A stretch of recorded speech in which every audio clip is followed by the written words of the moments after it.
we'll get to see it at full effect. We absolutely will, Skimmy. Kisei on this way here has shown to be a menace in solo queue, just mechanically outplaying his opponents. He's often up CS, often up, pressuring the enemy under their turret, and hopefully this is something he can replicate here against Chirp, because we have known that whilst Chirp is capable of pumping out those damage numbers, he is also very susceptible to falling down at the slightest sign of support or jungle interference. So I imagine that Ground Zero, that's going to be something that's on their minds as they head into this early game. So we have to keep that one in mind, as they are going to go for a little bit of aggression here. Starting off by Lemus. A couple of auto attacks into the support, but also on the other side, it's two different skirmishes with Ground Zero on both occasions leading the charge, really setting the tone for this game that we will be the ones in control and you will always be reacting to our next move. Yeah, and just the nature of those comps almost dictates that as well, right? Fury's comp inherently kind of wants to play more reserved style until they have those items come online, whereas Ground Zero, you can see already from this bot lane posture level 1, wants to take things on the front foot, want to be aggressive, and already some of the spells from Fury's bot lane indicate that they kind of have keyed into their rolling to survive. They want to have that cleanse, they want to have that exhaust, both sums defensively available to get themselves out of any predicament. But you can see here, Lemus and Benvi. Yeah, I mean, whilst you were talking, I was just in shell shock the fact that they've been so patiently waiting. Gonna zone them off from the wave at level 1 here, trying to deny XP. That's the key factor. Will Hooper actually be able to get up and get it? I'm not sure. We'll be able to see soon enough, but crucially, it looks like he might have missed one melee minion. So that's all you really need to do as a Kalista Renata. You just kind of walk up, and just because of how strong your champions are at level 1, the inherent threat is too much. The bot lane of Fury needs to back off. As Benvi's looking, he only has the loyalty program though. It's really once that handshake starts to come out that the kill threat is on. It certainly is, and with level 2, you'd now expect that to be online and for them to continue to build up that massive wave. As we turn our attention towards mid lane, and it's Kisei that's going to receive a little bit of attention here from Nox. He's just going to path down to the bot side and towards Schönfire, who's currently taking his red buff. And Nox is going to get told, well, it was a nice attempt, but now I know exactly where you are and what you got left to clear. And there we go, Skimmy. What a perfect way to demonstrate our ganking versus full clearing rant that we went on before, right? This is the con of going for a play like that, is that you are now down CS, down camps. Schönfire's on 16, and because of the priority that Ground Zero have, he's going to feel free to walk into Fury's jungle here. He also has a smite, Skimmy. He certainly does. He's going to be careful right now, as it looks like the Gromp is actually held in suspension. Is going to reset. It's just out of range, and it gets picked up by Schönfire. And I tell you what, that is that prime example. If you make the opportunity happen and it doesn't work out, you just fall so much further behind. And now the bot lane gets to profit even further based on how aggressive they've been from the very get-go. And a fantastic stat has been that Ground Zero have found themselves the first turret 80% of the time. They're just that aggressive that it works out. The Schönfire continues to bully Nox away to where camps do not even exist.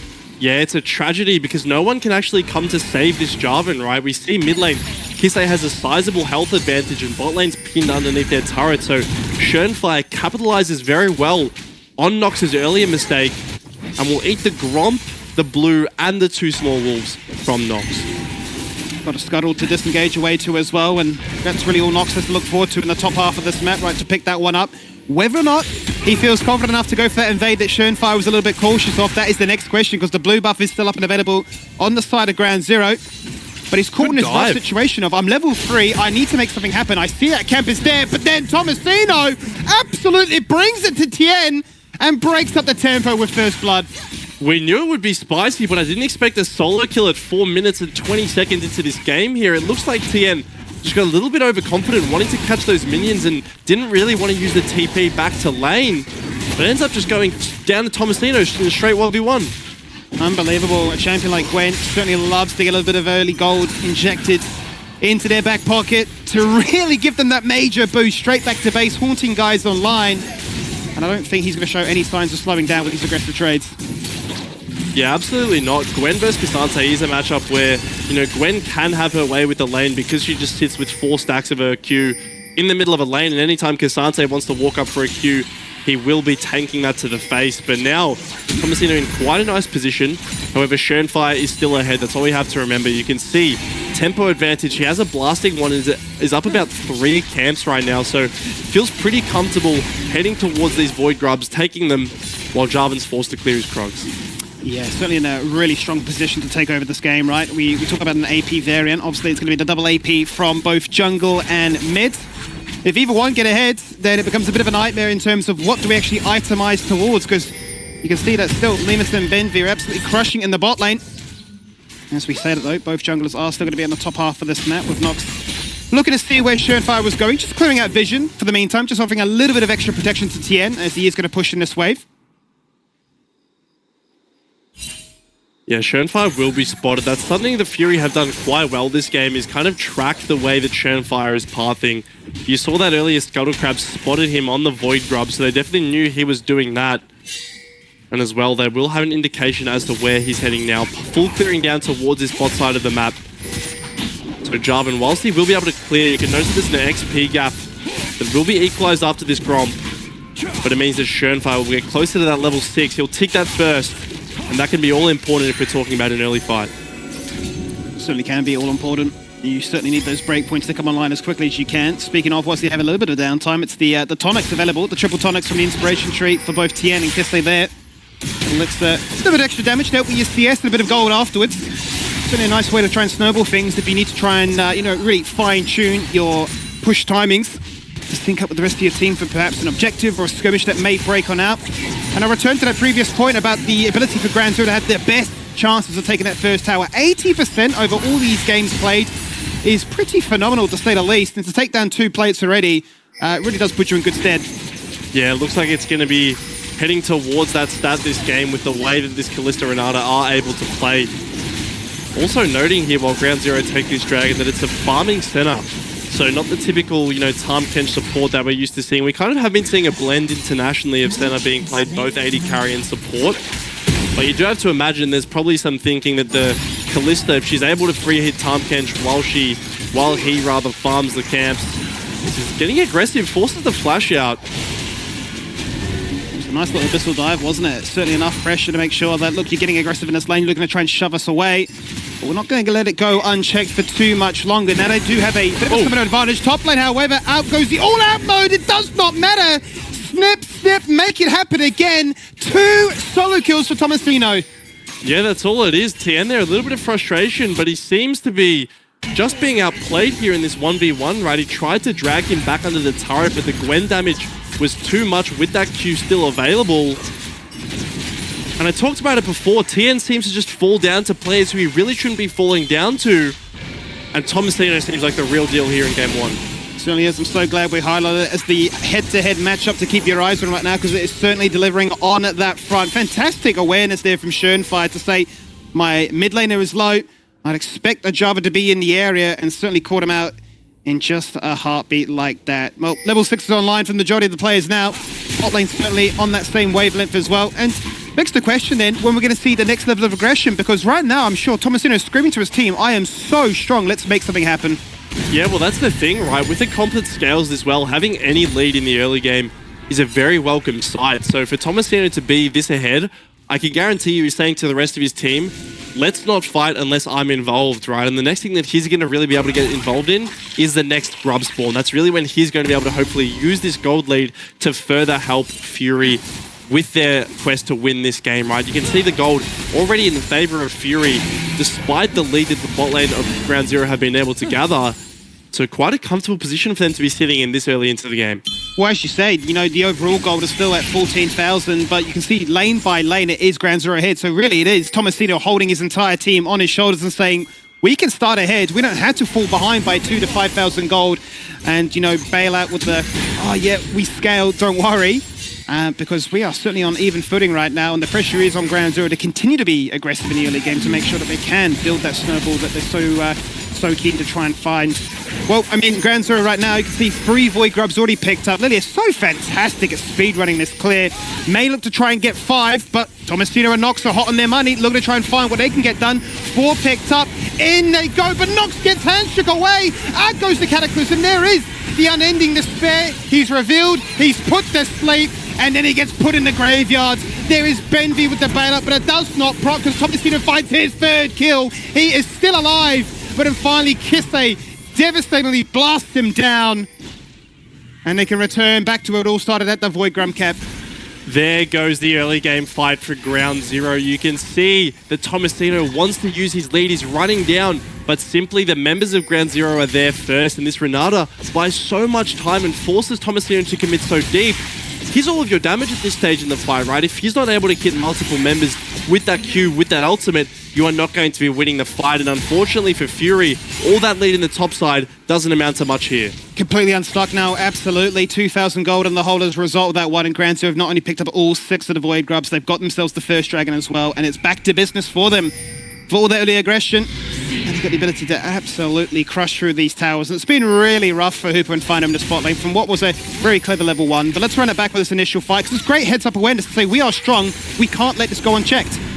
Yeah, they do want to fight here, right? It's the right idea, but unfortunately Nox is just way too far. You can see Findo is barely on the screen right now compared to Benvy, who has been here from the minute the fight breaks out. So by the time Tomasino is able to actually get his damage off, all his teammates are dead, and Findo's just there to watch them go down.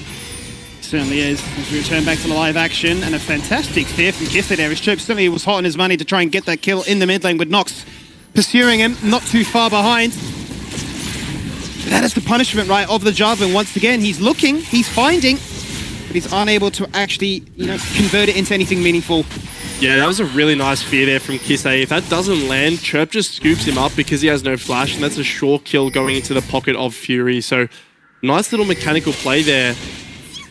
But as this jungle gap is just getting larger and larger, the game becomes so much harder, right? You can see this Lilia rather, already has Leandri's completed. He's so far ahead of Nox on this Jarvan. And here in Libas and Benvy might have found Findo.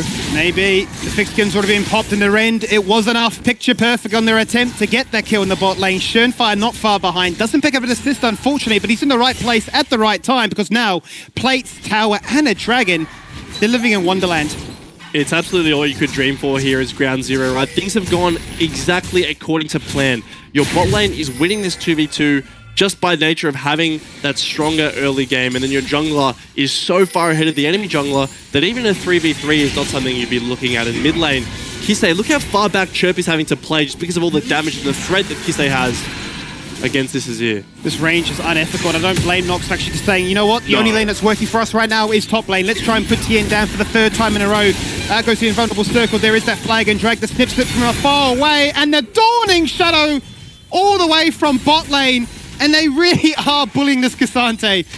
Yeah, this poor Cassante. Tien is not having a good time up in this top lane, but Kisei is going to get shoveled in the mid lane. He's going to get scooped on back. The damage comes out. It's not enough, and the tower shot certainly not ramped up to take him down in the process too. I mean, really, Chirp was hunting and hoping, but everything was expended to get that kill top. Yeah, absolutely. All the time that Fury puts up towards that top lane, the ultimate as well coming through, it does secure the kill, and it's a very important one, but it doesn't do anything to ease the pressure on the bot side of the map, which is really where it's been starting to build up. You can see this tower, 1.5 plates remaining, but Ground Zero can just freely walk it on repeat, right? Their mid laner is never going to be able to move. Perhaps the only thing they can look for is a Tomasino teleport, but there are no real good TP wards, besides that one next to Benvy right now. Nothing too ideal in that regard, and certainly don't want to have to be playing for a TP on the tower and waiting for that passive push in the lane to sneak your way in. Bit of a breakpoint though, coming across for a few of these key members. We were just talking about the strength that Ground Zero have. Well, some strength found in the bot lane as the Yomus is there for Hooper, but will he get a chance to even utilize it as Fino grabs him up nicely for a fantastic hostile takeover, making sure you're not going anywhere with that Devour. No Abyssal dive out to safety this time. Hooper's living for the meantime. He's popped a cleanse, but his support is dead. He's going to get completely zoned from this wave. No XP, no minions, no gold. Findo lives for a while, but ultimately him going down is going to be the start of the spiral for Ground Zero. They're just taking everything on the map towards this bot side. Like you said, it's going to be the tower, it's going to be the cleanser as well coming out of this center, so not safe anymore despite how much you'd like to be with that Tahm Kench, and now the bot lane is going to be freed, and that's really the important thing, right? It's Limis and Benvy are going to be moving up towards this Rift Herald here. But Fury do have the tempo advantage. They're looking to kill it now, and they're bringing all 5 members to do it. They certainly are. Everybody is joining into this one to make sure that they guarantee at least one objective goes their way. They've managed to continue to hold this snowball lead that Grand Tour required at the modest 2K margin. And that Herald will certainly work wonders to help get them out of the hole they found themselves in this early on. You take a quick stock check off the scoreboard and you say, well, that's a 2-0 Kalista. That's a way that's been an absolute nuisance for this Nazir. And the Lilia is absolutely farming up a storm right now, so we need to find a way to either get Tomasino involved or find that second item spike before this game completely gets brutalized. Yeah, brutalized is the term that I would be using right now as well. You can see the Ground Zero shifting their attention up towards this top lane. You can see with the mid lane turret having already fallen, this is the last remaining outer that they do have their eyes set on. But it looks like Reset's going to come throughout the side of Ground Zero as they get back and buy. And already these items coming online, incredibly strong, right? Luden's companion there for Kisei. He's working his way towards the second item as well as Lemus, who's already halfway there. So these carries who are, wanting to be snowballed, they need to be snowballed, are very much fulfilling that condition right now. They certainly are. Going to be sitting very pretty, very happy about the way that this game has played out thus far, with a bounty on their heads and no objective bounties to be claimed by the opposition. It's really on themselves to continue the game at its current pace. And maybe the deceiving nature of the sway has caught them a little bit off guard by all the different combinations that it can possess. Now, Benvi being caught out of position, for the meantime, has that baited out Nox to go for the Cataclysm. It feels like an absolute waste of use that on only a Renata, but out comes the hostile takeover. Tomasino goes berserk, hits nothing, dashes across the wall, but then gets put to sleep. 2 members down, and Grand Zoo continue to look for their fight right now. Tien hunting for an angle to try and get the all-out. But Lemus chucks in Benvi for the knock-up onto Chirp. Chirp scoops them right back, tries to summon a tower in the mid lane and hopes that they can stand their ground here at that mid-tier 1. But Tien is still hunting, he's still pursuing, and he's dragging members back. Kisei's found one, Sternfire bonks them on the head, and they get locked to the Cataclysm, which I think honestly helped Grand Zero more than their opposition. Fury are desperate for something. They try to kill Benvi, but simply this Renata just does not go down. You can see all the survivability that he brings enables Ground Zero to get into position to win a 4v5, and then once Kisei rocks up, it is completely said and done. And we see how it starts here, right? Tomasino thinks he has the initial pick onto Benvi, but just some really nice movement, and the fact that he still has Flash is really kind of scaring Fury from fully committing to this engage, and then teleports come through. It's a nice Lilia ulti that forces the Tahm Kenchild out, and Chirp is so far mispositioned that getting to this turret is only the really thing that kind of buys them a little bit more time in this fight. I think it tells everything, right? The fact that a support can look to try and navigate it and then flash forward aggressively to reposition the hostile takeover. We're back to the scene of the crime where the fight broke out previously, and it's all Schönfire to start things off here. Ultimates are lagging behind. There's missing summoners, there's missing major abilities.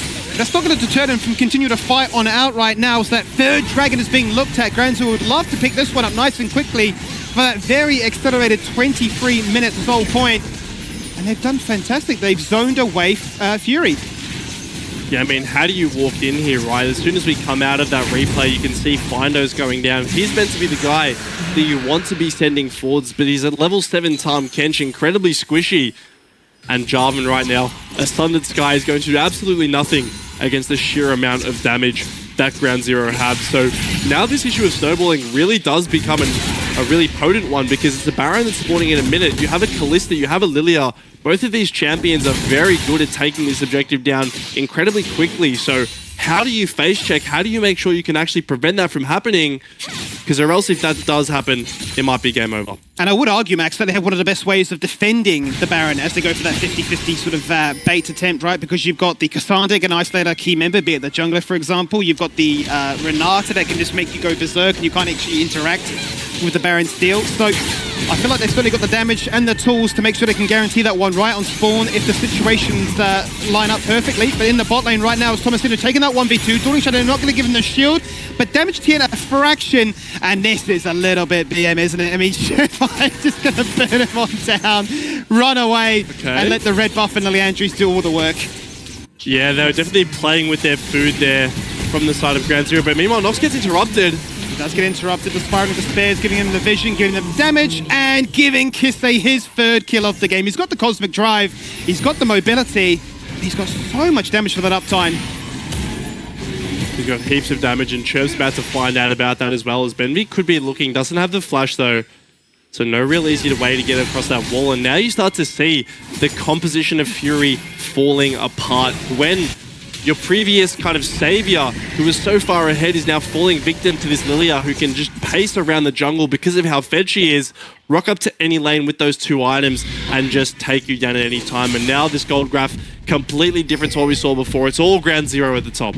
And once again, it paints the picture we were saying at the start of the show, right? If you do fall behind as a ganking jungler, you do have the economy of a support player. And that's exactly what we're seeing here. Nox only a few hundred gold above that of Benvi as the Renata. It's a pretty unfortunate picture to paint, but that is the reality we have right now, and so much so that they have to summon a Herald unmanned in the mid lane from base that achieves nothing. And that's all Ground Zero needed to say, well, the Baron is asked to start now, and Fury, how do you get in? Because the vision belongs to us. The damage is there too. We're up by nearly 7,000. Yeah, 7,000 the gold lead, and you can see with that vision toggle, it really does become a guessing game as to when you need to come in. Luckily, they do have the Jarvan flag, so, you know, that does help a little bit in terms of being able to find out when that Baron is being taken. But they should have a very clear indication, the fact that no one's answering bot lane, that this Baron is being seriously considered. As here comes an ulti lullaby. So he does, puts 2 members to sleep for the meantime. Out goes a few more ultimates for good measure to make sure that we've got those zoning tools. Look how far pushed up Ground Zero are as Nox jumps in, but too little too late. The Baron is gone, and very much right on cue as you expected there. On spawn, they've picked it up, and the snowball continues to press forward. Ever forward is the comp of Ground Zero. You can see all the resources that they commit to ensure that Fury can't even get into the pit. They sacrifice that bot lane tier 1, but you're absolutely happy with that as Limus has found Chirp. He certainly has found Chirp, and I think this really speaks volumes now. When an AD carry can just 1v1 a mage player like that, Thomasino's not going to let that one go through. However, he instantly pressed the TP ghost. The ballot won't be enough. They can't kill Thomasino quick enough. He's gone in for what feels like a 1v4. And Churnfire says, well, my AD carry is dead, but at least I get to profit. That was an incredibly intelligent play there from Thomasino, actually, right? He TPs in, gets the initial shutdown onto Limus, but then realizes that he has to kill the bailout as well. So he actually saves that ultimate and saves that Q to be able to kill the clone, right? And that's really huge. That secures him the kill. So yes, you know, it's an overwhelmingly favorable play for Ground Zero. As we take a look once again at this 1v1, Chirp importantly uses his Q at the start of this, so doesn't really have any damage to contest with Limus. And here comes Thomasino charging in. Little can Churnfire do without that ultimate to actually stop him. But you can see here, right, he saved that 3rd tick of his ultimate, the most important one, to kill him again. That's a huge injection of gold to come onto this Gwen. It really does feel like at this point, Thomasino versus the world. You can see that, Limus and Chirp can both pixel perfect hit the flash to guarantee that they are not escaping that occasion. But it certainly is an uphill battle at this stage. The mid-jungle are 7-0 max. They are a force to be reckoned with. And what do you itemize towards? Is it AP? Is it AD? Yeah, it feels like you need a bit of everything at this stage, but Magic Resist definitely something that I would be prioritizing as this job. And it just feels so bad though, because what is he actually able to farm, right? You can see now that both Chirp and Nox are just completely committing to this top side. That enables Ground Zero to get onto this inhibitor completely uncontested. And they've got away from the bot lane as well. They're looking for 2. This is crazy. Look how quickly these towers melt. These structures do not even get a chance. We're talking about the 6 stacks. We've got the Baron-inspired minions as well. And the army of Voidlings are right there to say, that's a very easy transition between mid and bot to take 2 inhibitors and punish the fact that you are defending this space with only 3 members. So much so that Max, they want to try and end the game right here and now. It's only 24 minutes into this one, but they've already taken down one of the next turrets. They're going to look for that second one right here and now, but the fight will break on out as the hostile takeover comes out for the meantime. They're fighting despair to try and keep the vision, but most importantly, keep the uptime. That second tower is gone, and same could be said for these members of Fury. Thomasino dead, their lifeline has been extinguished, and Limus life leech with the Blade of the Rune King kiting like his life depends on it, and it most certainly does, as his health bar was blinking red. But it does not matter. Scooped into the fountain, they'll finally take down Kisei. His KDA will be ruined, but Churnfire, for good measure, will pick up the triple, will keep them stuck in the fountain, and will tell them, we will humble